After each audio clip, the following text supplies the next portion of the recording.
All right, Kel's obviously a pretty remarkable year for this team. I mean, when you look back at it, how can you put it into words? Special.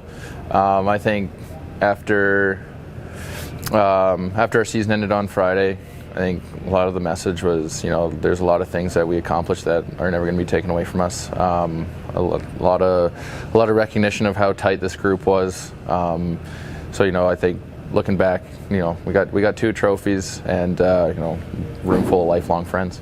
For you too, I mean, one of the big pieces coming back from a team that missed playoffs last year. I mean, what a turnaround it was, and it had to be pretty special to be a part of it. Yeah, absolutely. I think we had a pretty good idea early that we were going to be a force in this league. But for the majority of it, kind of that taste in the mouth of last year where things just kind of came unraveled, stuck around. So it was just a matter of one day at a time and not getting ahead of ourselves. And obviously we did a hell of a job of that. For the guys that will be coming back next season, I mean, there's a lot of unfinished business in a group that's probably going to come back pretty hungry.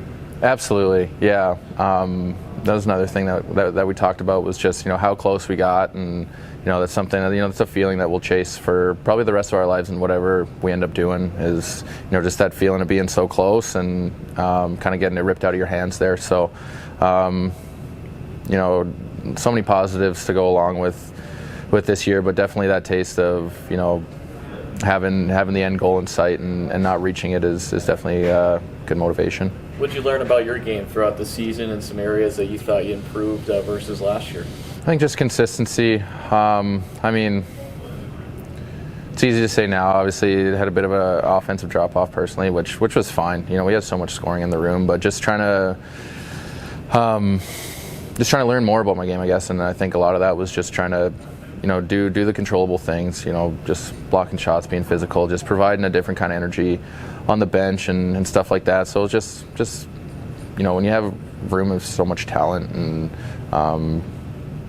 you got to carve out your role to stay in the lineup. And so I think it was just learning how to do that was a big I guess accomplishment this year for myself.